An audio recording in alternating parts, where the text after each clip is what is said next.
August 1945. The war was over, but for the women on the truck, the world still looked like defeat. They didn't know if the white food in those bowls was mercy, or poison disguised as kindness. The convoy rumbled through the scorched hills of Luzon under a sky the color of metal. Every turn of the wheels kicked up dust that clung to the women's faces like ash. 35 of them, nurses, clerks, typists from the Imperial Japanese Army, were being transported under guard. Their uniforms were shredded by months of jungle retreat, their eyes hollow from exhaustion. They had not spoken for hours. When the truck finally stopped, the driver shouted, "Camp Corregidor Relief Station." The women stiffened. Relief station. It sounded like a lie. Aiko Tanaka, 26, sat near the back, clutching the strap of her canteen like a lifeline. Before the surrender, she had served as a nurse in a military hospital outside Manila. She had seen American bombs tear through wards filled with the wounded, men screaming, buildings collapsing. And she had told herself mercy did not exist in this world. Now, as the doors opened and American soldiers gestured for them to climb down, she wasn't sure whether she was stepping into a camp or a sentence. The heat was merciless. Their boots sank into the mud, the smell of disinfectant sharp in the air. The facility wasn't a prison at all. It was a field hospital. White tents stretched in rows, Red Cross flags fluttering. American medics moved between cots, tending to wounded men, Japanese, Filipino, and American alike. Aiko blinked. The sight made no sense.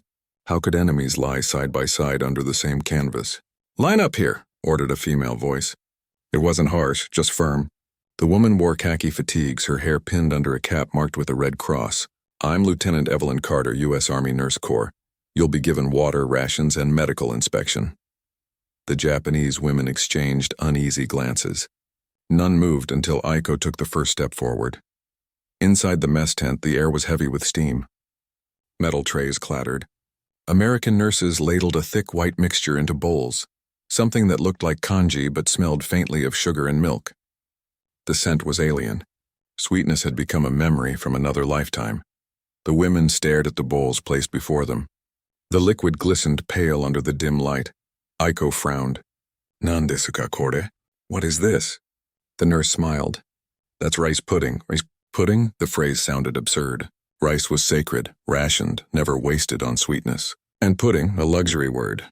For the women, it looked like the kind of rice gruel served to the dying. Aiko lifted the spoon slowly. Around her, the others hesitated. Some whispered prayers.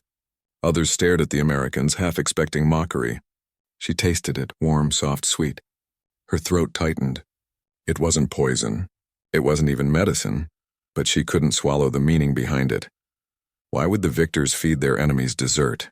That night, the women lay on thin cots in the quarantine tent, listening to distant voices outside, American laughter, the clatter of dishes, a harmonica playing somewhere in the dark, Sakura Ito. The youngest among them whispered, "They feed us sugar." As if we are children, Aiko didn't answer. She stared at the ceiling, replaying the nurse's words in her mind. "That's rice pudding," the phrase wouldn't leave her. It echoed between exhaustion and disbelief, a soft contradiction to every image of the enemy she had ever been taught. At dawn, a commotion outside. The sound of boots. Orders shouted. A stretcher carried past the tent, an American soldier, leg torn open. The same nurse, Evelyn Carter, was running beside him, her uniform streaked with blood. Through the flap of the tent, Aiko saw her kneel beside the wounded man, pressing bandages to his thigh, voice steady and low. Later that day, Aiko found herself in the same ward, not as a nurse but as a patient. Fever had taken hold from an infected cut on her arm. She woke hours later to the sting of alcohol and a soft voice saying, "Easy now, it's just cleaning." Evelyn's hands were steady. Her touch wasn't cruel or cautious, just human. For the first time in months, Aiko felt something she couldn't name. It wasn't comfort, not yet, but it wasn't fear either. 3 days later, an announcement swept through the camp. Japan had surrendered. The news fell like a storm without rain, silent, suffocating. The Japanese women froze where they stood. Some wept, others bowed their heads. Aiko felt hollow, weightless, as though her body had been left behind somewhere in the jungle. That evening, Evelyn brought them another tray of rice pudding. The same gentle sweetness, the same absurd kindness. When she placed the bowl in Aiko's hands, she said softly, "You don't have to eat it if you don't want to, but it's good for strength." Aiko stared at it for a long moment. "In Japan," she whispered, her English halting, "we give rice porridge to those who are dying." Evelyn smiled faintly. "And here," she said, "we give it to those who are healing." Aiko looked down, spoon trembling in her fingers. Somewhere in her chest, the wall between guilt and grace began to crack. Why would an American nurse show mercy to the very people her country fought to destroy? Aiko didn't know. But she would spend the next months trying to understand, one spoonful of rice pudding at a time. Days blurred into each other beneath the canvas roofs of Camp Corregidor Relief Station. The air smelled of antiseptic and sweat, and the sound of cots creaking became part of every breath. For the Japanese women, the first week was a constant test of pride, of shame, of survival. They were not prisoners anymore, not soldiers either. They were something in between, ghosts of a vanished empire living among those who had conquered it. Aiko Tanaka spent her mornings sweeping the infirmary floors, too weak for field labor but unwilling to stay idle. Lieutenant Evelyn Carter often watched from across the ward, gauging her movements with quiet curiosity. They spoke little at first. Two women separated by a war neither had chosen but both had survived. One morning, while Aiko was washing bandages in a metal basin, a sound startled her. Laughter. American laughter. She turned. Two medics were joking as they carried a crate of medical supplies. To her surprise, Evelyn was laughing too, her voice light but tired. For a moment, the tent didn't feel like a battlefield's aftermath, but something almost ordinary. Aiko couldn't remember the last time she had heard laughter without fear. That night, as rain hammered the canvas roof, she whispered to Sakura, the young clerk sleeping beside her. "They laugh like the war never happened." Sakura's reply was faint. Maybe for them it ended. Aiko stared into the dark. For us, it never will. By the second week, the women were assigned small duties in the camp, cleaning wards, helping prepare rations, assisting with patients too weak to feed themselves. The Americans seemed to treat them as workers, not captives. It was disarming. Suspiciously so. "Why are they kind?" muttered Chiyosato, a former typist, as she scrubbed trays beside Aiko. "Kindness is never free." Aiko didn't answer. She had asked herself the same question every day since the rice pudding. The logic of war didn't allow for compassion without purpose. But still, the Americans smiled. They offered blankets. They said thank you. Then came the day of the typhoon. The wind rose before dawn, a low roar that grew into a scream. The camp's tents buckled under the assault. When the first canvas tore loose, panic rippled through the wounded wards. Evelyn Carter was everywhere at once, securing ropes, shouting orders, pulling stretchers away from collapsing poles. "Get them to the stone building." She shouted to the medics. "Move, move!" Aiko grabbed a blanket and covered a shivering patient, an American private missing both legs. She didn't think, she just acted, moving through rain and chaos as if she had never stopped being a nurse. Evelyn saw her and yelled, "Tanaka, help me with this cot." For a split second, Aiko froze. Her name, spoken in that clear American accent, startled her more than the storm. Then she ran forward, helping lift the stretcher. The two women carried it together through mud and rain, their boots sinking deep. By the time the storm passed, the camp was wrecked, but no lives lost. Inside the stone supply hall, soaked soldiers and prisoners huddled together, sharing blankets in silence. Evelyn sank to the floor, exhausted.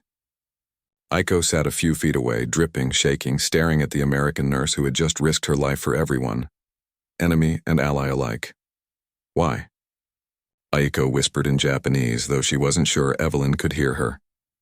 The nurse turned her head, eyes weary but calm. "Because they needed help." Simple, unapologetic. The next morning, as they rebuilt the camp, an American chaplain arrived, a thin man with a kind face and a Bible tucked under his arm. He offered a prayer for the living and the dead, translated by a Filipino interpreter. The words meant little to Aiko, but the tone, gentle, mournful, made her chest ache. That evening, as the sky cleared, Evelyn approached Aiko near the drying lines. "You worked hard yesterday," she said softly. Aiko hesitated, unsure whether it was praise or interrogation. "You called my name," she said finally. "Why?" Evelyn smiled faintly. "Because you're a nurse. I saw it in the way you moved. You didn't hesitate. Aiko lowered her gaze. I was trained to heal our soldiers, not yours. Evelyn's reply was almost a whisper. Pain doesn't have a flag. Those 5 words settled in Aiko's mind like seeds in soil too dry to accept them. But they stayed. Weeks passed. The Japanese women's health improved. Their fear dulled but didn't vanish. Some still whispered about secret plans. Others believed the Americans were testing them, fattening them before trial or transfer. Rumors filled every silence. Then one day the Americans allowed them beyond the fence, supervised to hang laundry in the open field. For the first time, Aiko saw the horizon unobstructed. The mountains shimmered in the distance and between the trees. She glimpsed Filipino children running barefoot, chasing a ball. Sakura murmured, "They look so free." Aiko replied quietly, "We once thought we were free too." That night, as the women returned to their barracks, they found something waiting for them on the mess tables. Trays of rice pudding, still warm, still sweet.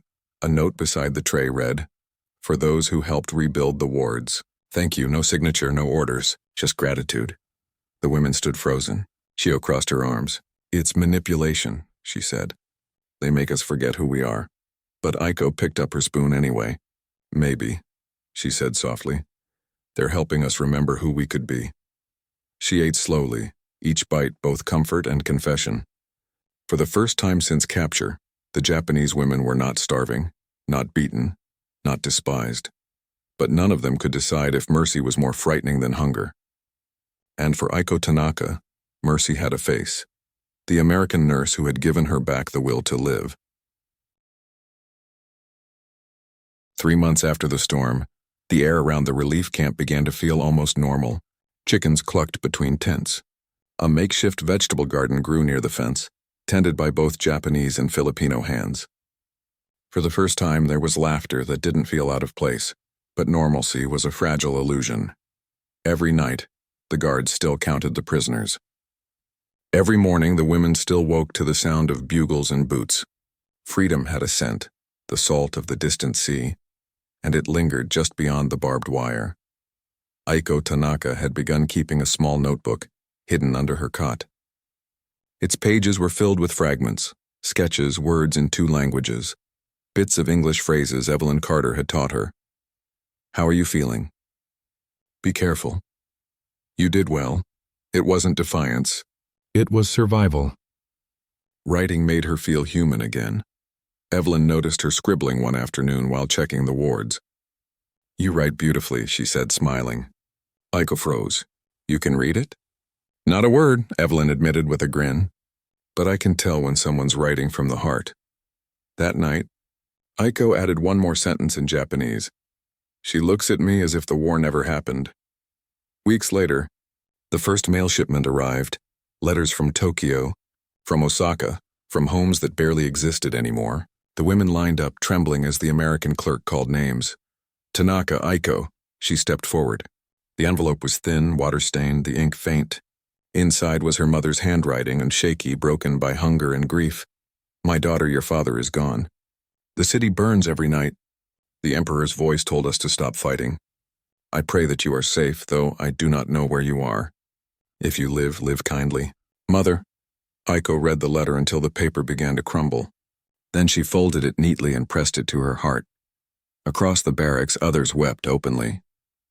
Some letters spoke of lost husbands, others of entire towns erased. But some women received nothing at all. No word, no hope, just silence. Sakura was among them. She sat motionless on her bunk, staring at her empty hands. "Maybe," she whispered. "No letter means they still live." Aiko wanted to believe her, but she couldn't. As days passed, the women's bond with the Americans deepened and divided them. Chio, the defiant typist, grew bitter. "We serve their food, we wash their floors, and now we thank them for rice pudding. Do you not see what's happening?" "They treat us with kindness," Aiko said quietly. "Kindness is the sharpest weapon," Chio snapped. "They want us to forget what they did in Tokyo and Hiroshima." The argument spread like infection. Some agreed with Chio. Others, exhausted, hungry for peace, and sided with Aiko. The camp became a silent battleground of gratitude and guilt. Evelyn sensed the tension but didn't speak of it. She simply worked harder, tending wounds, teaching English, organizing small reading groups. One afternoon, she gave Aiko a folded newspaper clipping. "It's about the surrender trials," she explained. "Your country's leaders, they're being questioned now. Maybe it will help you understand why this happened." Aiko hesitated before taking it. "Do you think we were all wrong?" Evelyn sighed. "I think everyone lost." Those words stayed with Aiko long after Evelyn left. The next evening, she wrote a new letter. This one never meant to be sent. "Mother, I am alive. I eat rice pudding and bread with butter. The people here smile when they speak. They tell me I am safe, but I do not know if safety means freedom or surrender. One of them, an American nurse, looks at me as if I am still worth saving. But I was part of the war. I saw what we did, and yet I want to believe her." She folded the paper and hid it under her cot. A week later, betrayal came quietly, not from the Americans, but from within. One night, Xiao was caught sneaking into the medical storage tent. She had taken a small knife and 2 bottles of disinfectant. Nothing deadly, but enough to raise suspicion. The guards dragged her to the command tent. The next morning, the women were assembled under the scorching sun. Lieutenant Evelyn Carter stood beside the camp officer, her face pale. "Miss Sato violated camp regulations," the officer announced. "She'll be transferred to the mainland for questioning." Aiko felt her stomach drop. Chio didn't resist. She only glared at the others, her expression fierce and tired. "They will not question me," she said in Japanese. "They will study me, like an animal that refused to forget." As the jeep drove away, Sakura began to cry. Aiko remained still, but her hands were trembling. That night she found Evelyn cleaning instruments alone in the ward. "You took her away," Aiko said. Evelyn looked up, startled. "It wasn't my decision. She is gone because she would not bow." Evelyn put down her tools, her voice trembling. "No, Aiko. She's gone because she couldn't stop fighting ghosts." Aiko didn't sleep that night. The camp was silent except for the rustle of palm leaves and the distant hum of the generator. She walked outside, barefoot, feeling the cool dirt beneath her feet. For months she had believed mercy could erase what came before, but now she wasn't sure. Mercy, she realized, demanded more courage than hatred ever did. The next morning she helped Evelyn distribute medicine to the wards. Neither woman mentioned Chio again, but when their hands brushed over a tray of bandages, Aiko didn't pull away. What neither of them knew was that the war would find its way back to them, not through soldiers or guns, but through the truth of what had been done in the name of duty. In the coming weeks, a letter from Tokyo would arrive, one that would shatter the fragile peace both women had built. The morning it arrived, the sky over the Luzon camp was heavy with clouds, thick and low, the color of ash. The soldier said rain was coming, but Aiko felt something else in the air. A stillness. Awaiting mail delivery days were sacred. For a few brief hours, the war seemed to shrink to the size of an envelope. Evelyn Carter stood on the porch of the medical tent, clipboard in hand, reading out the names of those lucky enough to receive news. When she called, "Tanaka Aiko," her voice was unusually soft. Aiko stepped forward, bowing slightly as Evelyn handed her a pale blue envelope. The postmark read Tokyo, January 1946. The handwriting was unfamiliar, neat but hesitant, as if written by someone who didn't know how to start a painful story. Aiko retreated to the barracks, her hands trembling. She sat on her cot, staring at the envelope for a long time before finally breaking the seal. "To Miss Tanaka Aiko, I am writing on behalf of your mother. She passed away 2 months ago from illness and hunger. Her final words were of you. She asked that you forgive her for surviving so long without sending more. Your father's name was found on a list of executed soldiers. He was part of the military administration in Nanking. There are people here asking questions, Aiko-san. They say he was responsible for terrible things. Please, if you are alive, live differently. Reverend Matsuda, Tokyo." The paper shook in her hands. The words "responsible for terrible things" burned through her chest like a slow fire. Her father, a man she had loved, respected, obeyed without question. The man who had told her Japan's war was noble, that mercy was weakness, that their enemies were monsters. And now, she was one of those enemies' guests, eating their food, living under their mercy. The irony was unbearable. She didn't eat that night. Evelyn found her sitting outside the barracks under the storm lantern, eyes fixed on the horizon. Another letter? Evelyn asked gently. Aiko nodded but said nothing. Her face was calm, but her knuckles were white around the folded paper. Bad news? Aiko's voice was low. Worse than bad, truth. Evelyn sat beside her. Truth can hurt, but it can heal too. Aiko turned, meeting her eyes. Can it heal a name? A country? A father? Evelyn didn't answer. She had seen soldiers cry out for their mothers before dying, seen widows fold flags over empty graves, but there was no comfort that fit this kind of loss. After a long silence, she said quietly, You're not your father. Aiko looked away. But I carry his blood. Days passed. The letter never left her pocket. She read it again and again, until the paper softened from her touch. She stopped joining the others for meals, stopped speaking during lessons. Sakura tried to cheer her up. Maybe it's lies, she said. The Americans, they make propaganda. Aiko shook her head. This was written by a priest. They don't lie about the dead. The tension in camp thickened again. Whispers of war crimes filtered through the guards. Through the newspapers Evelyn occasionally brought in. Names like Tokyo Trials, Hirohito, Nanking floated in the air like ghosts. One evening Evelyn walked into the barracks carrying a stack of medical files. Aiko stood abruptly and held out the crumpled letter. You should know, she said. My father's name was Tanaka Isao. Evelyn took the letter, reading it carefully. Her expression softened, not with pity but with something deeper. Understanding. I've heard that name, she said quietly. He was high-ranking, wasn't he? Aiko nodded once.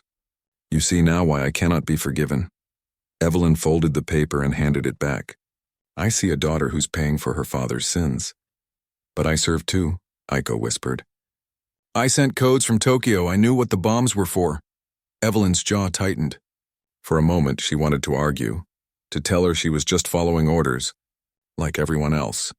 But she remembered the photos she had seen in the army's briefings. The bodies in the rivers, the burned cities. I can't change what happened, Evelyn said finally. But maybe you can change what happens next. The next day, Aiko returned to work in the ward. Her hands moved automatically, washing wounds, preparing gauze, translating simple instructions. She didn't speak much, but Evelyn noticed the quiet steadiness in her movements. At sunset, as they closed up the tent, Evelyn handed her a folded piece of paper. Here, she said. It's a pass. You've earned the right to go outside the gates tomorrow for a few hours. There's a chapel in the town. I thought, maybe you'd like to say goodbye. Aiko looked up sharply. You trust me to come back? Evelyn smiled faintly. Yes, because you already have. The next morning, under a pale sky streaked with orange light, Aiko walked past the sentry post, clutching her borrowed pass. The road beyond the camp felt unreal, too quiet, too free. At the chapel, she knelt before a wooden cross.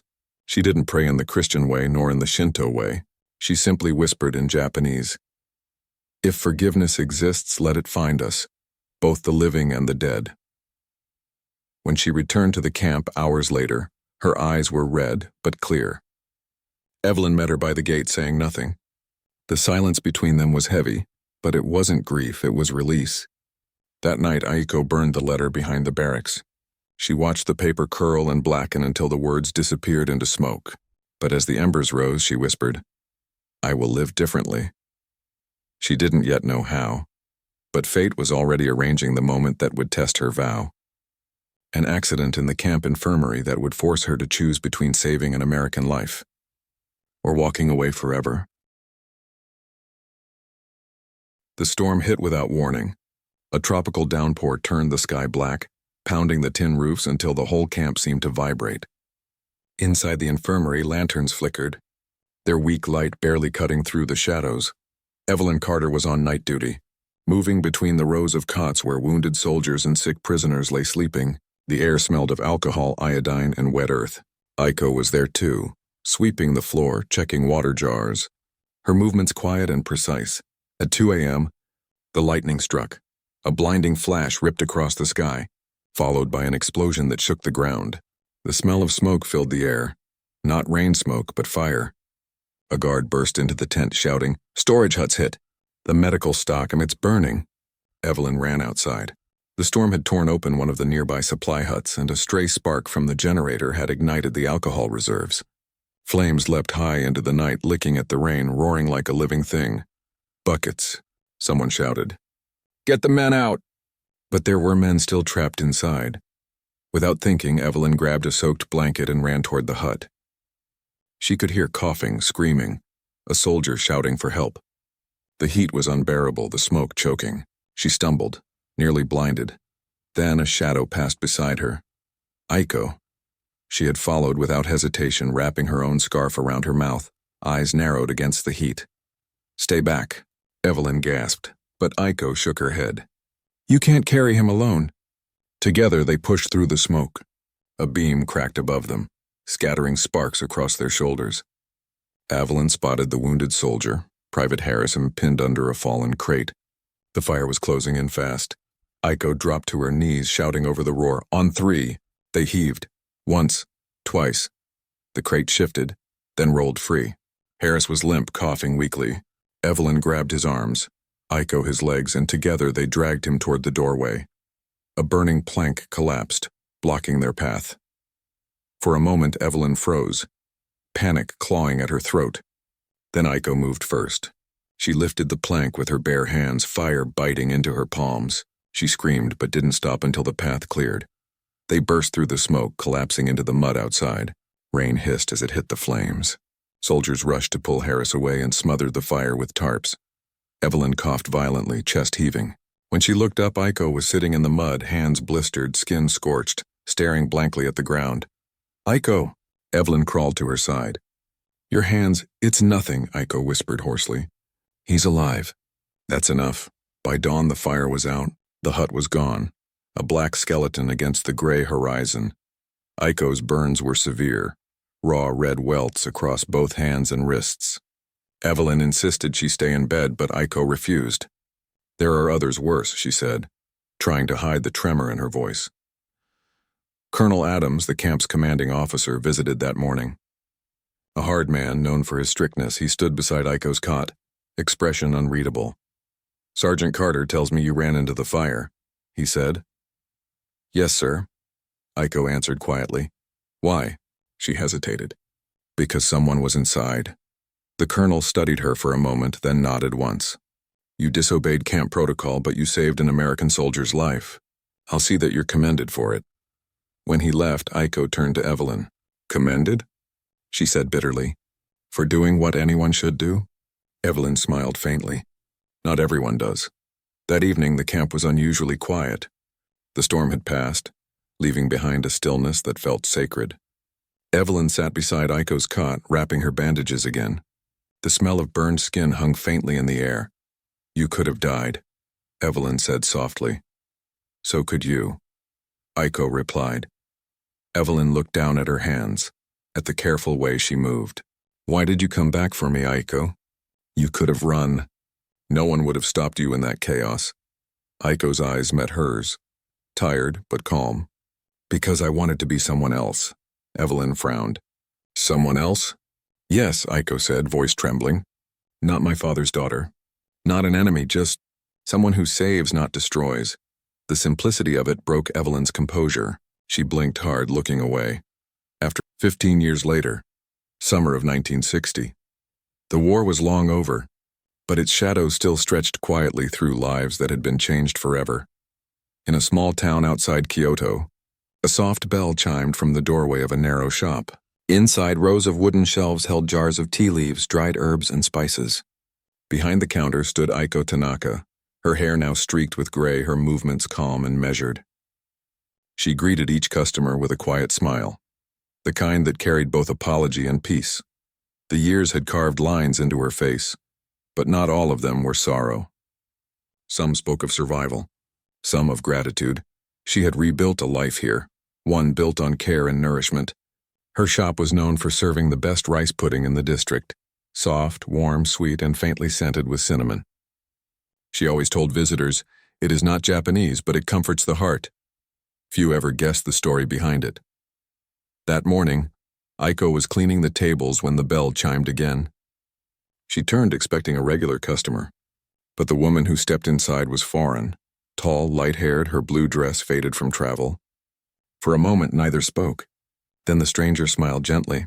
Still serving rice pudding, I see. Aiko froze. Her breath caught. She knew that voice. Evelyn? The woman nodded. It's been a long time.